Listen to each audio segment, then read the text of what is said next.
I'm excited, guys. This is super cool, and this is your host, Kevin Oldham, podcast for franchisors, hosted by franchisors. This is the last episode of the season. We typically have a guest on. Every Thursday, I have a guest. I didn't schedule any for this late in the year because it's the holidays and things cancel, and then, frankly, I've been sick.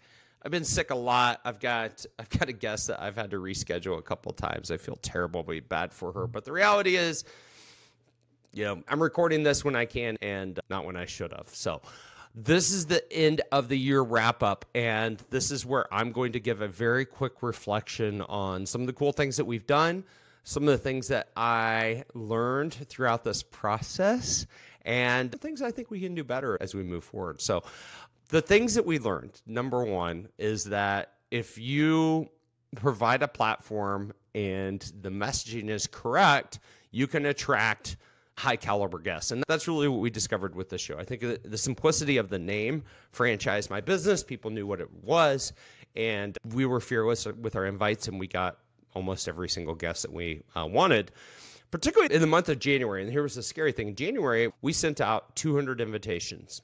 I was like, hey, I just have to have 52 yeses this year. So we sent out 200 invitations, and we got a ton of yeses in that first month. And the thing that I wish I would have done a little bit differently, because it ended up making me sick in January, was make it so that the bookings were more spaced out in terms of recording sessions. I think I recorded 20 episodes or 15 episodes in January because we got all these yeses. And I was like, oh my gosh, we're off to the races. We've got our ideal franchisor guest on our show booked, and I wasn't going to cancel them. So we just did the work. And in hindsight, I would have spaced those out, but we were launching a new show and we didn't know if anybody was going to want to be a guest. So that was kind of cool. It was a fun learning. It was very energizing.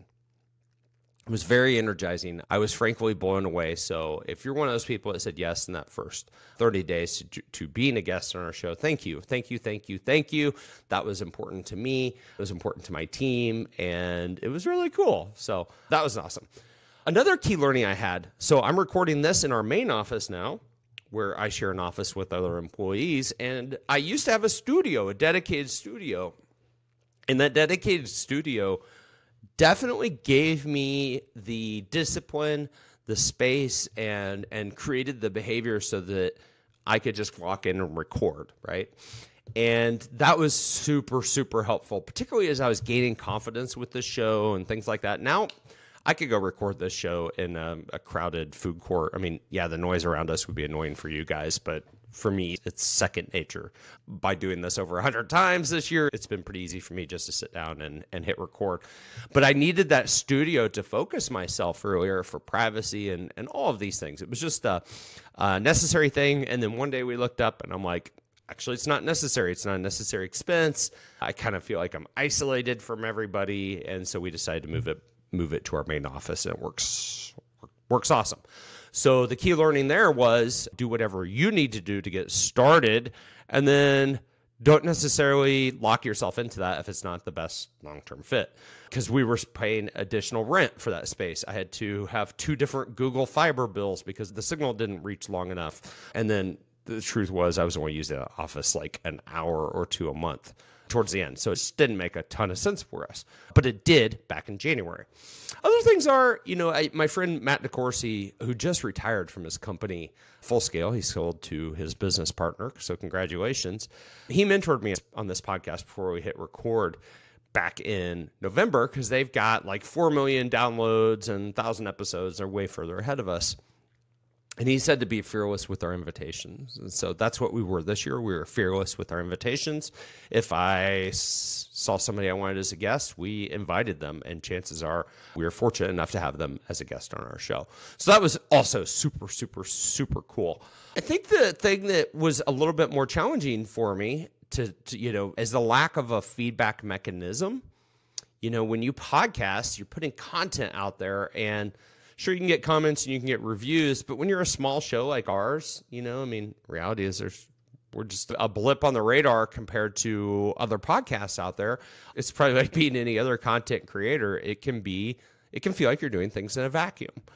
And so that part, even as we look at the end of the year and look at all the statistics and everything, it's like, well, is this an investment we continue to make? And is it something that we can continue to do?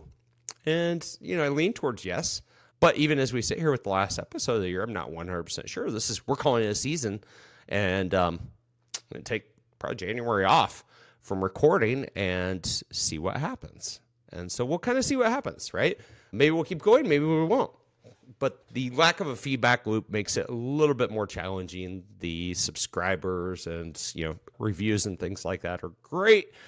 But are they, are we making a big enough impact? I mean, it's always the question I have. Are we providing something that enough people are benefiting from that the benefit outweighs the cost of us putting it together? Because, I've got a production team. I've got time, resources, employees who help make this stuff happen. So I tend to think it's a yes, but we'll see. We'll see.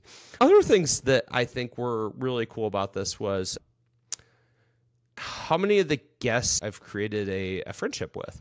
Now, very few of them have I met in real life at this point, but when I say friendship, we're friendly online, communicating with each other, maybe behind the scenes texts and messages and things like that. And that part's been really cool. One of the other things that we decided to do was create a thank you kit for our guests. And so we partnered with Casey Laser Company. We're in Kansas City. Casey Laser Company does laser engraving and like leather patches and things like that. And they created a bunch of stuff for us. They created 3 items that we sent to all of our guests. So we have a baseball hat that says "Franchise My Business Rockstar." We have like this wood rocket that they created for us, and then this coaster that's like a puzzle. And they all say "Franchise My Business Rockstar" because all of our guests were rock stars. They were on our show.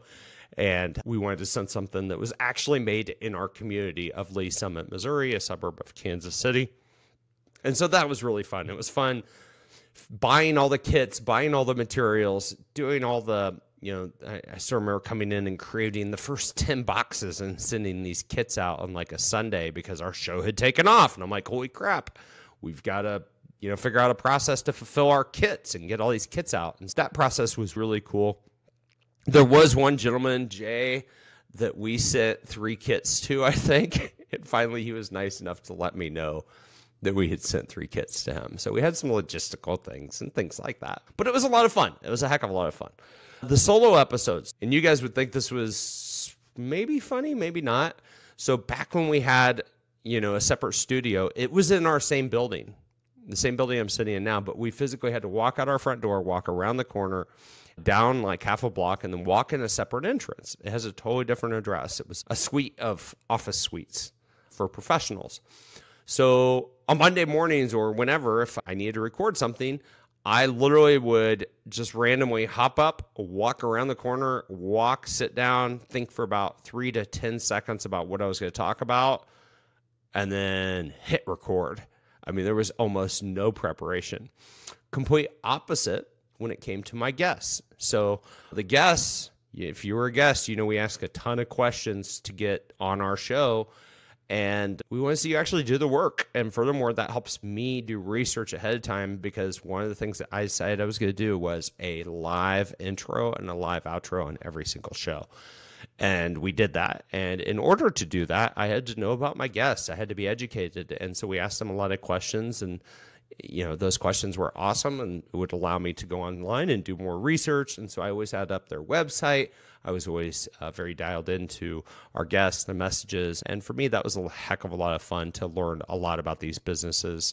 Basically, I got like a miniature MBA in franchising every week because I got to talk to somebody who is actually franchising and doing amazing things and supporting stores and all these things in industries a lot of times I hadn't participated in. So highly, highly, highly fun project. And, projects have a beginning and an end. And I don't know if this is the end or not. So if it is, thank you for being a phenomenal supporter. If it's not the end, then I hope that you continue to stick around next year, 2024. 2024 is going to be a year with a lot of noise. It's an election year here in the United States. We have just so many things that you're just going to have to, you're going to have to find sources of truth for your information. And I think that's what we've done here is we've provided a source of truth for your information. We've provided real world stories from amazing franchisors who are emerging. We have we've done the best that we can with our solo content to share with you insights and kind of tools and mental models and all sorts of things that I personally use to navigate life as a franchisor, as a entrepreneur, as a human being. And I just hope that we're of service to you. You know, I like to say if we gave you like one little thing that helped you move the needle this year, then we did our job.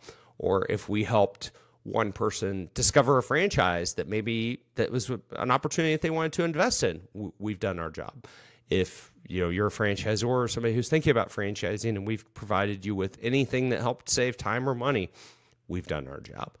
And so as I sign off for the final episode this year of 2024, episode 104, I just want to say thank you, a deep-hearted thank you for all of your support. The show wouldn't exist without our listeners because I would see them in the statistics and I'd be like, hey, nobody's listening. Let's pull the plug. We're done. And so there you go. That's a wrap. Season 1, 104 episodes. Thank you, Franchise My Business audience. It's been a heck of a lot of fun leading you through this year, and I hope you have a phenomenal week. I hope you had a phenomenal year. Be well.